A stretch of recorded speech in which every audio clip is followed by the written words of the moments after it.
Ahilya classes के YouTube channel में आपका एक बार फिर से स्वागत है। मैं प्रत्युष कौशल आज आपके लिए लेकर आया हूं NCERT कक्षा 10वीं का हिंदी स्पर्श कोर्स ब का पाठ है बिहारी। आज हम लोग उनके दोहा के बारे में जानेंगे। ऐसे तो बिहारी लाल को श्रृंगार रस के कवि मुख्य रूप से माना जाता है। हम लोग आज उनका दोहा पढ़ेंगे और उनको समझने का प्रयास करेंगे बढ़िया अच्छे तरीके से। यहां पर लिखा हुआ सोहत ओढ़े पितु पटु श्याम सलोने गात। अब सबसे पहले यहां शब्द का अर्थ समझने का प्रयास करेंगे, क्योंकि शब्द का शाब्दिक अर्थ होता है। सोहत अर्थात शोभामान है। ओढ़े, ओढ़े मतलब ओढ़ना या शरीर पे रखना। पीतु, पीतु मतलब पीत होता है, पीत का अर्थ होता है पीला। पटु, पटु का अर्थ होता है वस्त्र। श्याम अर्थात श्री कृष्ण, श्री कृष्ण को श्याम कहा जाता है क्योंकि वो श्यामले वर्ण के थे, उनका शरीर श्याम था, इसलिए उनको श्याम भी कहा जाता है। सलोने गात, गात का अर्थ होता है शरीर। तो यहां पर सलोने कहने का मतलब उन श्याम यहां पर श्री कृष्ण के लिए प्रयोग हुआ है और सलोने अर्थात सांवले शरीर के लिए। तो इस पंक्ति का हम अर्थ समझने का प्रयास करेंगे।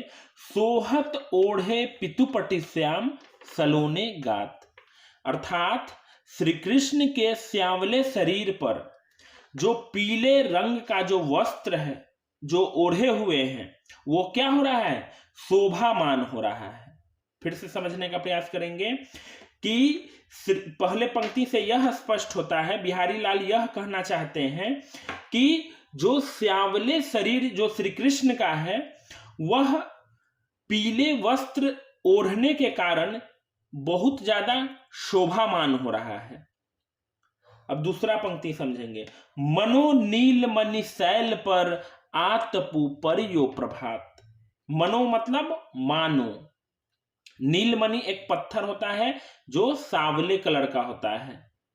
शैल मतलब पत्थर होता है, नीलमणि सांवले कलर का जो पत्थर होता है।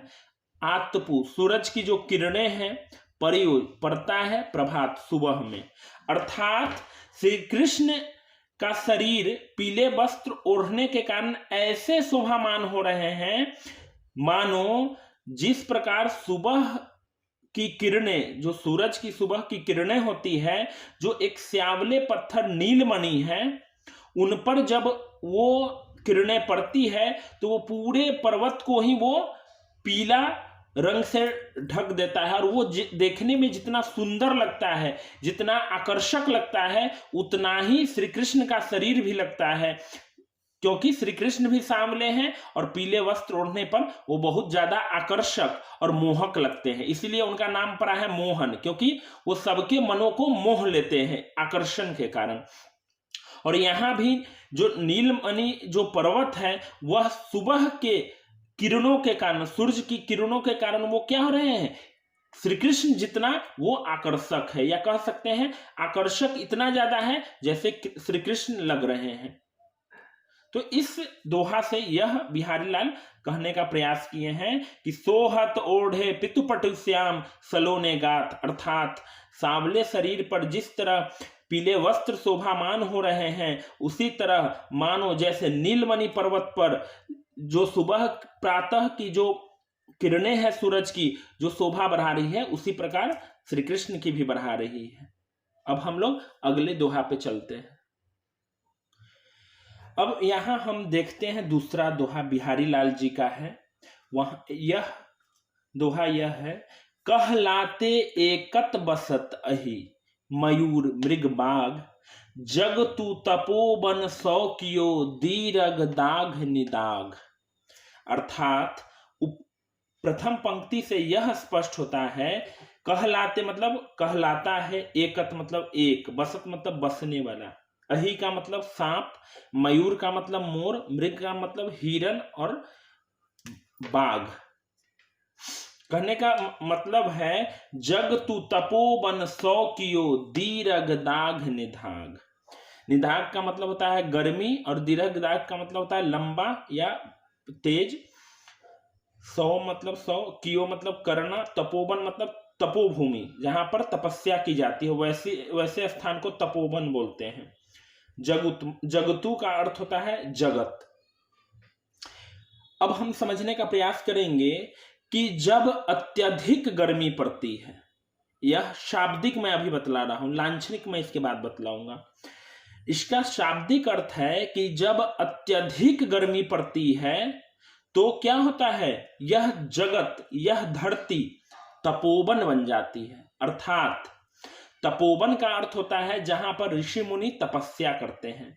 कहने का मतलब है कि जब पूरे मानव जाति पर या पूरे जीव जंतु पर जब विपत्तियां आ जाती है तो सब क्या हो जाते हैं, एक हो जाते हैं। जिस प्रकार बहुत ज्यादा गर्मी पड़ने से बाघ, मृग, मयूर और सांप जो एक दूसरे के दुश्मन है, जैसे सांप का दुश्मन मयूर है, मयूर को मृग या बाघ उसको मार देता है। तो यहां कहने का मतलब है जब विपत्ति पड़ती है, घोर विपत्ति पड़ती है, तो जो प्राकृतिक रूप से जो आक्रामक प्रवृत्ति के हैं वो भी अपने आक्रामकता को छोड़ देते हैं और अपनी जान को बचाने के लिए वो भी क्या करते हैं, एक साथ बैठते हैं। जो प्राकृतिक रूप से क्या है, एक दूसरे के बहुत ही बड़े दुश्मन होते हैं।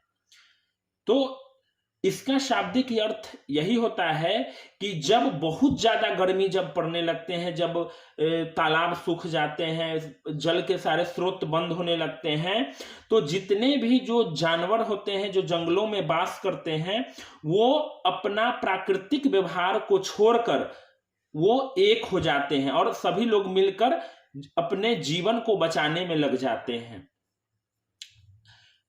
यह इसका शाब्दिक अर्थ है। लेकिन जब इसके हम लांछनिक अर्थ पर चलते हैं, क्योंकि इसका लक्ष्य कुछ और है, इस दोहा को लिखने के पीछे बिहारी लाल का इसका लांछनिक अर्थ भी है। अर्थात कहने का मतलब है कि मानव जाति भी जब विपत्तियां पड़ती है तो वो एक हो जाता है। अभी वर्तमान समय में देखेंगे कोरोना बीमारी इतना ज्यादा फैला हुआ है कि पूरा विश्व इससे प्रभावित है।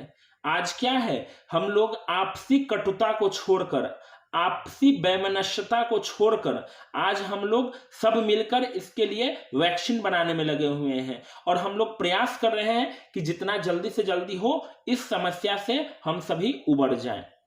क्यों? क्योंकि ये वैश्विक महामारी है। लेकिन ये सिर्फ अगर कोई एक देश में होता, मान लीजिए भारत में ही केवल होता, तो सारे देश हमारी आलोचना करते कि यहाँ पे मेडिकल फैसिलिटीज नहीं है।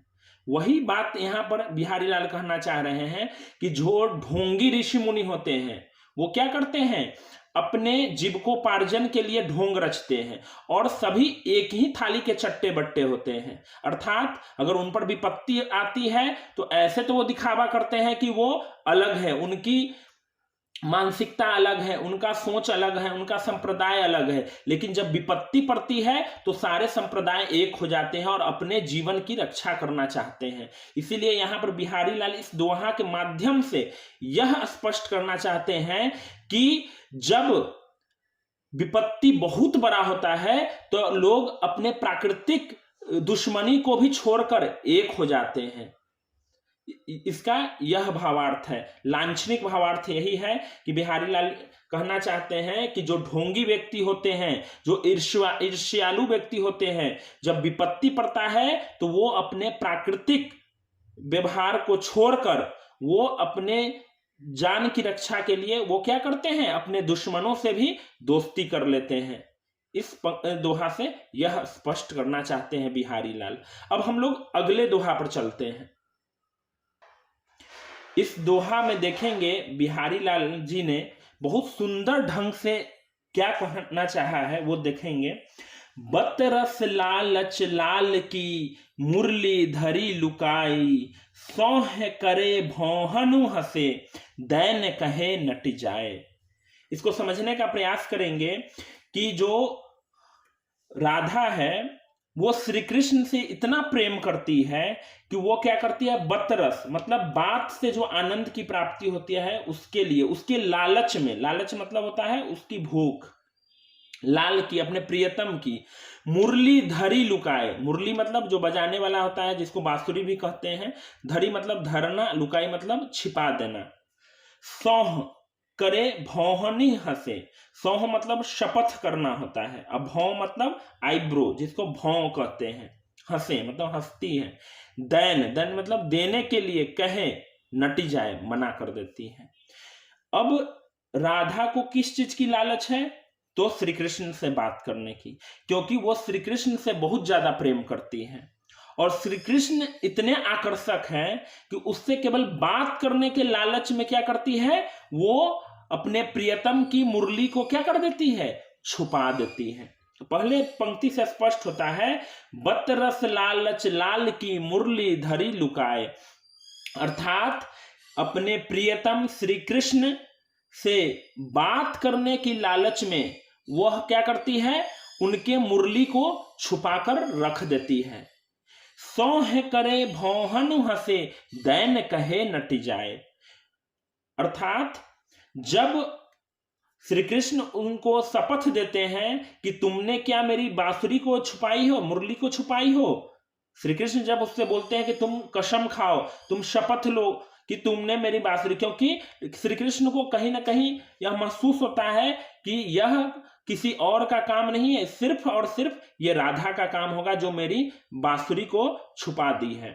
तो सौह करे मतलब श्री कृष्ण शपथ देने का प्रयास करते हैं, तो क्या होता है, राधा का भौं आईब्रो वो हंसने लगता है, अर्थात वो ठीक से झूठ नहीं बोल पाती कि उसने नहीं लिया। और जब देने के लिए श्री कृष्ण कहते हैं, दैन कहे, जब देने के लिए श्री कृष्ण कहते हैं कि मेरी मुरली को वापस मुझे लौटाओ, तो नटी जाए, वो मना कर देती है। अर्थात इस दोहा से यह पता चलता है कि राधा कितना प्रेम में आसक्त थी श्री कृष्ण के, जिसके वजह से वो सिर्फ बात करने में उतना मजा पाती थी जितना श्री कृष्ण आकर्षक थे, उतना वो बात करने में भी वो राधा को बहुत आनंद आता था, क्योंकि राधा उनको अपना प्रियतम मानती थी, अपना प्रेमी मानती थी। इसलिए वो क्या करती हैं, श्री कृष्ण के बांसुरी को छुपा देते कि जब श्री कृष्ण मांगेंगे तो उनसे कम से कम इसी बहाने तो बात करने का मौका तो मिलेगा, इसीलिए वो छुपा देती हैं। और जब श्री कृष्ण उनको शपथ देते हैं, कसम खिलाना चाहते हैं, क्योंकि चूंकि वो तो छुपा के रखी थी, इसलिए वो उनके चेहरे के हाव भाव ये बता देते हैं कि कहीं ना कहीं वही रखी है, और वो मना करने लगती है कि नहीं नहीं, उसने उनकी मुरली को नहीं लिया है। यह बहुत ही सुंदर यह प्रकट करता है कि एक प्रियतम का क्या मोल होता है, क्या भाव होता है। तो वो राधा यहाँ स्पष्ट करती है कि कैसे वो केवल बात करने के लिए श्री कृष्ण के साथ यह कार्य करती है। अब हम लोग अगले दोहा में चलते हैं। प्रिय दर्शकों, इस दोहा में बिहारी लाल बड़े सुंदर ढंग से नायक और नायिका के मिलने के स्थान के बारे में वर्णन किया है कि जब नायक और नायिका एक दूसरे को पसंद करते हैं तो वो किस प्रकार अपने भावों को लोगों के रहते हुए वो प्रकट करते हैं नायक से या नायिका से। यहाँ पर देखेंगे बिहारी लाल उस स्थान का वर्णन किए हैं जहां पर नायक और नायिका मिलते हैं। देखते हैं, कहत नटत रीझत खीझत मिलत खिलत लजियात। कहत मतलब कहने पर, जब नायक नायिका को कहते हैं तो नटत मतलब मना करती है, नायिका क्या करती है, मना करती है। फिर क्या करती है, रीझत, रीझत मतलब आकर्षित होती है, प्रसन्न होती है। फिर खिजती है, खिजत मतलब खिजती है, गुस्सा करती है।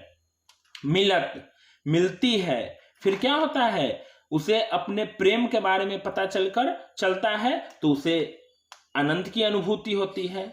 और क्या होती है, फिर लजाने भी लगती है, क्योंकि यहां पर बिहारी लाल नौ यौवन की बात की है। नौ यौवन कहने का मतलब है उस नायिका के बारे में कहे हैं जो अभी अभी क्या हुई है, थोड़ी बड़ी हुई है, अभी वह छोटी है, मतलब वह इस चीज को उतना समझती नहीं है, इसलिए वो लजियाती भी है, लजाती भी है।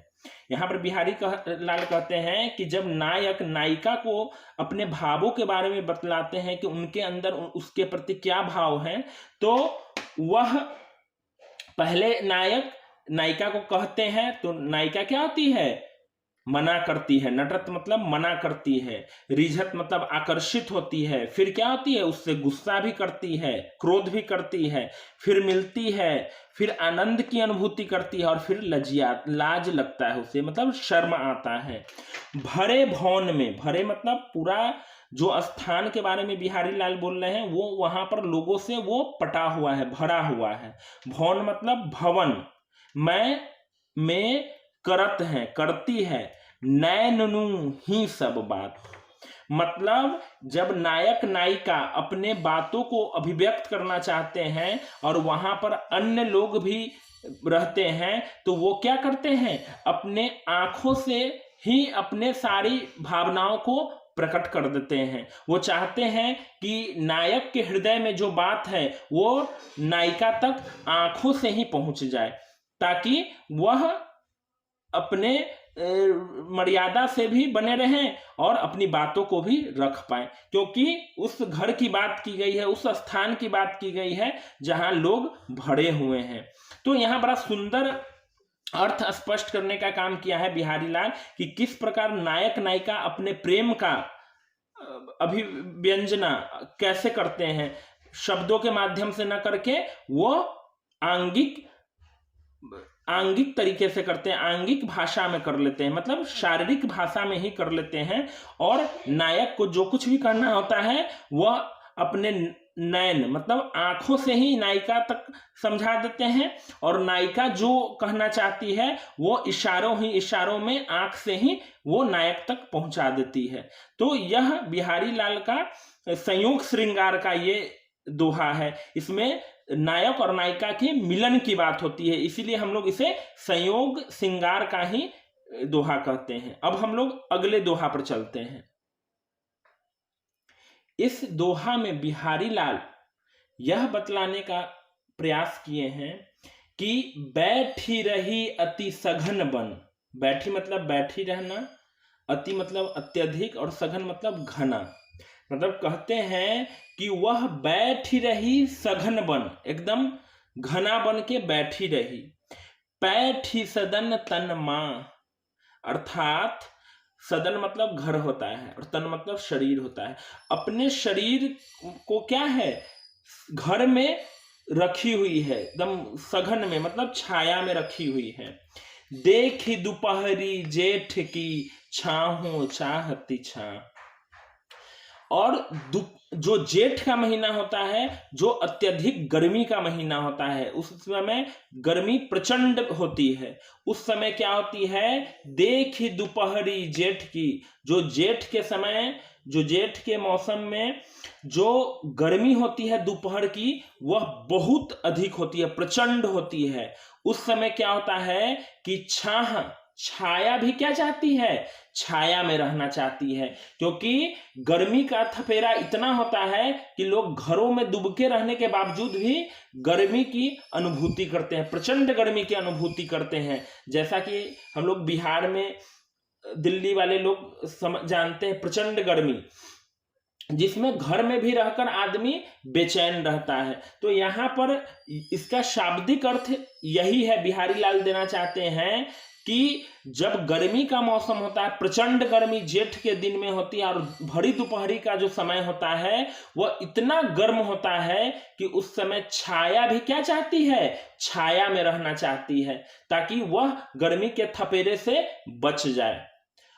ये तो शाब्दिक अर्थ हो गया बिहारी लाल ने जो देने का प्रयास किया, लेकिन इसका लांछनिक अर्थ भी बिहारी लाल देना चाहते हैं, जो स्पष्ट किए हैं कि जो नौ यौवन प्राप्त जो नायिका होती है वो क्या होती है, वो पूरे यौवन से परिपूर्ण होती है, और अपने यौवन के आकर्षण से वो क्या चाहती है कि वह अपने नायक को वो उसका उस अपने नायक को प्रसन्न करे। नायक को वो चाहती है कि वो उसके करीब हो, ताकि उसका जो यौवन है वह क्या हो, वो शांत हो। वह अपने आकर्षण से नायक को प्रसन्न करना चाहती है। तो यहाँ यही कहने का मतलब है कि जब बहुत ज्यादा यौवन होता है एक लड़की में और आकर्षण होता है, तो नायक क्या होता है, आकर्षित होता है। और नायिका चाहती है कि उसका नायक उसको देखे और उसके सानिध्य में रहे, ताकि वह उसको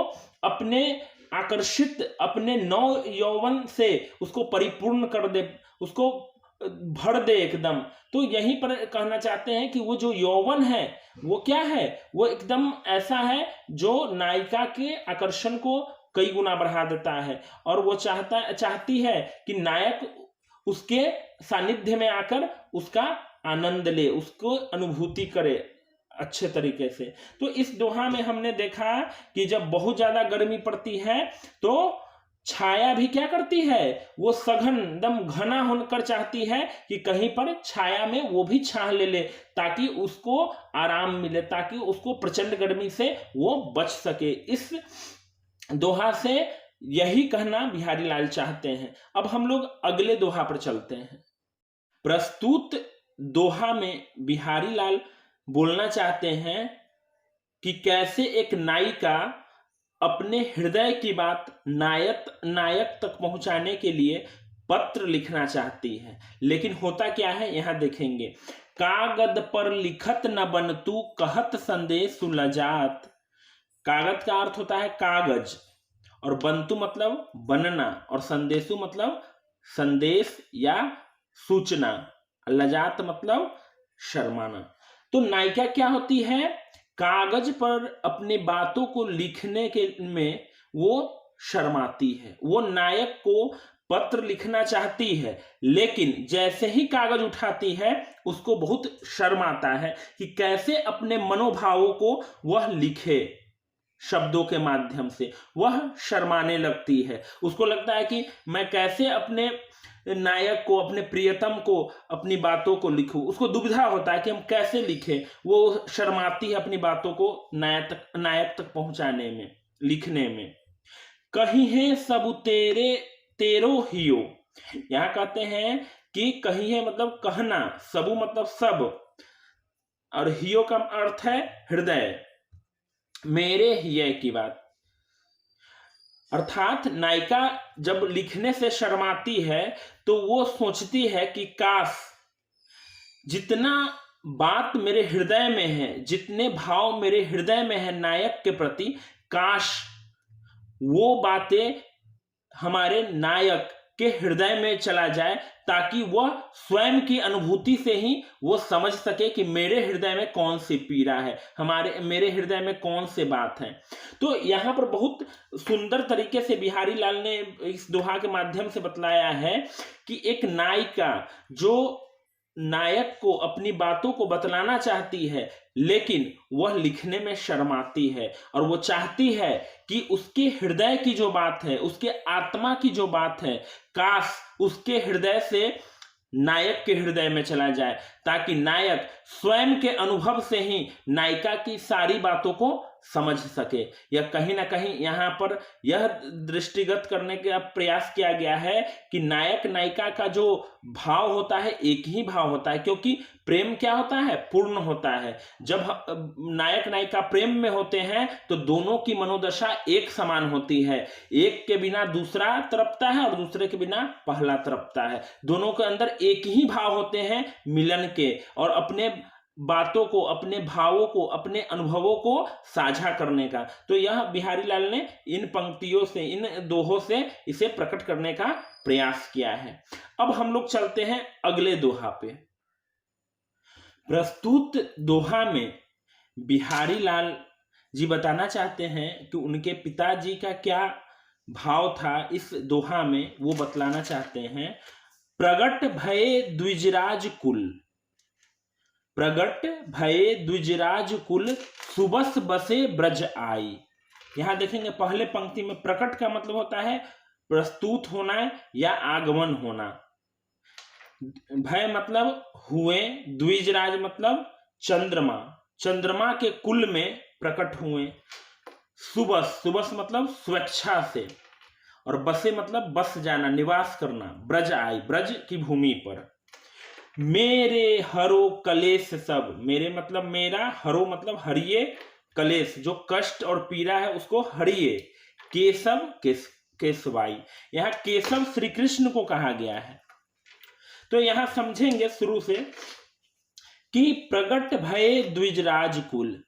यहां पर बिहारी जी के पिताजी केशव राय हैं, उनको केशव राय कहा गया है। वो कहते हैं कि श्री कृष्ण जो क्या हुए, प्रगट भय द्विजराज कुल, वे उनका जन्म वसुदेव और देवकी के वंश में हुआ था। तो इसलिए यहां कहा गया है प्रकट भय द्विजराज कुल, मतलब उनका जो जन्म हुआ है वो चंद्रमा, द्विजराज चंद्रमा को कहा जाता है, उनके कुल में जन्म हुआ है। किसका? श्री कृष्ण का। सुबस बसे ब्रज आई, और श्री कृष्ण क्या किए? स्वेच्छा से, अपने मर्जी से ब्रज में आके क्या कर गए? वास करने लगे, बस गए। मेरे हरो कलेश सब, बिहारी लाल के पिताजी कहते हैं, हे प्रभु, हे श्री कृष्ण, मेरे विपत्तियों को, मेरे कष्टों को हर लीजिए आप। केशव, केशवराय, अर्थात बिहारी के पिता केशवराय जी कहते हैं कि हे प्रभु, हे श्री कृष्ण, आप अपने स्वेच्छा से, अपने मन से आप ब्रज की भूमि पर आप रहने आए हैं, निवास करने आए हैं। आप तो चंद्रमा के कुल में जन्म लिए हैं, सो कृपया करके मेरी जो भी विपत्तियां हैं, मेरी जो भी कष्ट है, मेरी जो भी पीड़ा है, उसको हर लीजिए। यही इस दोहा से भावार्थ स्पष्ट होता है। अब हम लोग अगले दोहा पर चलते हैं। प्रस्तुत दोहा में बिहारी लाल बताना चाहते हैं कि किस प्रकार वर्तमान समय में भौतिक जगत में लोग बाह्य आडंबर से घिरे हैं। आडंबर का अर्थ होता है दिखावा। लोग अनुकरण करना चाहते हैं, अनुसरण करना नहीं चाहते हैं। अनुकरण का अर्थ होता है कि अगर गांधी को हम अगर मानते हैं तो गांधी की तरह वेशभूषा कर लेना। तो अब वर्तमान समय में अभी मन से साधु नहीं होना चाहते हैं लोग, सब उसका पोशाक पहन लेना चाहते हैं, भगवा रंग का वस्त्र पहनना चाहते हैं। अर्थात लोग नकली, लोग झूठे चीजों के ओर आकृष्ट हो रहे हैं। यहां पर बिहारी लाल बताना चाहते हैं कि किस तरह लोग बाह्य आडंबर से प्रेरित हैं। जैसे देखेंगे, जप माला छापे तिलक सरे ना एको कामू, मन कांचे नाचे वृथा साचे राचे रामू। अर्थात बिहारी लाल कहते हैं कि माला जपने से, जैसे हम लोग मंदिर में देखते हैं राम राम राम माला जपते रहता है लोग, या जो साधु संत है वो माला जपते हैं। छापे, वो क्या करते हैं? तिलक को सर पे लगाए रखते हैं। सरे न एको कामू, ये सब, सरे मतलब ये सभी किसी काम का नहीं। एको कामू का अर्थ होता है किसी काम का नहीं है। अर्थात बिहारी लाल कहते हैं कि अगर आप राम से सच्चा प्रेम करते हैं तो कोई जरूरी नहीं कि आप भगवा वस्त्र धारण करेंगे, आप तिलक लगाएंगे, आप माला जपेंगे तो राम का आदर्श, आपको आदर्श की अनुभूति होगी और आप ईश्वर की प्राप्ति करेंगे। ये सब बेकार की चीजें हैं, ये बाह्य आडंबर की चीजें हैं। मन कांचे नाचे वृथा, अर्थात कहने का मतलब कांचे मतलब कमजोर। जब मन का व्यक्ति कमजोर होता है तो वो कितना भी माला जपेगा, उसके मन में कोई और बातें आएंगी। वो राम नाम का तो रट लगाना चाहेगा, लेकिन उसके मुख पर केवल राम होगा, लेकिन उसके मन मस्तिष्क में कोई और बातें होंगी, तो वो बेकार है। साचे राचे रामू, जो सच्चे मन से राम को याद करते हैं, अपने ईश्वर को याद करते हैं, वही सच्चा भक्त होता है, वही श्रेष्ठ रूप से एक मानव होता है। साधु का अर्थ होता है जिसके पास साधना हो, जो हृदय से साधु हो, ना कि वस्त्र से साधु हो। यहाँ पर बिहारी लाल यही बतलाना चाहते हैं कि जो लोग भी बाह्य आडंबर में लिप्त है, जो दिखावा करना चाहते हैं, जिनका काम सिर्फ लोगों को मूर्ख बनाना है, तो उनको वो बोलते हैं कि वो सब बेकार है। जब तक आप अपने ईश्वर को, अपने परमात्मा को सच्चे दिल से याद नहीं करते हैं, तब तक वो आप पर प्रसन्न नहीं होते हैं और आप उसको नहीं पाते हैं। इसीलिए बिहारी लाल कहे, जप माला छापे तिलक सरे न एको कामू। आप माला जप लीजिए, तिलक लगा लीजिए, सब बेकार का चीज है, क्योंकि वो बाह्य आडंबर है। मन कांचे नाचे वृथा, वृथा मतलब बेकार। जिसका मन चंचल है वो एकाग्र नहीं कर सकता है, अपने ईश्वर को ध्यान मग्न नहीं हो सकता है ईश्वर के याद में।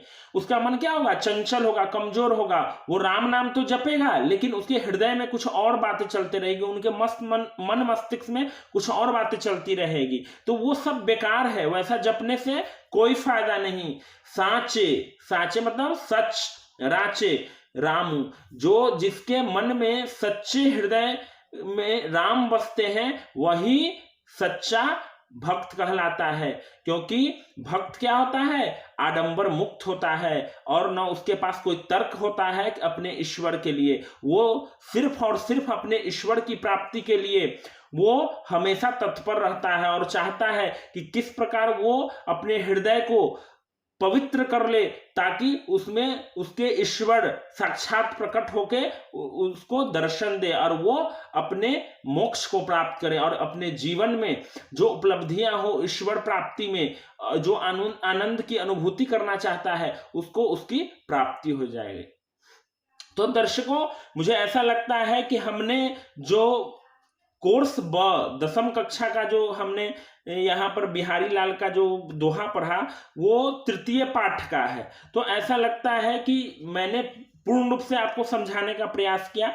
अगर उसके बावजूद भी आपको कहीं भी त्रुटि लगती हो कि मुझे समझ में नहीं आ रही है चीजें, या कहीं पर आपको कठिनाई महसूस हो, तो आप कमेंट बॉक्स में जरूर लिखिए कि आपको कौन सी कठिनाई उत्पन्न होती है। तो मैं आगे के वीडियो में आप ऐसा ख्याल रखूंगा। और अगर आपको कोई समस्याएं हैं तो कमेंट बॉक्स में लिखिए, और इसको पसंद भी कीजिए, और ज्यादा से ज्यादा इसको शेयर कीजिए अपने दोस्तों के साथ, क्योंकि मैं चाहता हूं कि शिक्षा एक अनमोल रत्न है। अगर आप समाज में परिवर्तन करना चाहते हैं तो समाज को शिक्षित कीजिए, और शिक्षित करने में अगर थोड़ा भी आपका योगदान होता है तो कहीं ना कहीं हम प्रकृति का कार्य करते हैं, कहीं ना कहीं हम नेचर का कार्य करते हैं। इसलिए आप इसे शेयर कीजिए, पसंद आए तो इसको जरूर सब्सक्राइब कीजिए, और लगातार वीडियो देखते रहिए।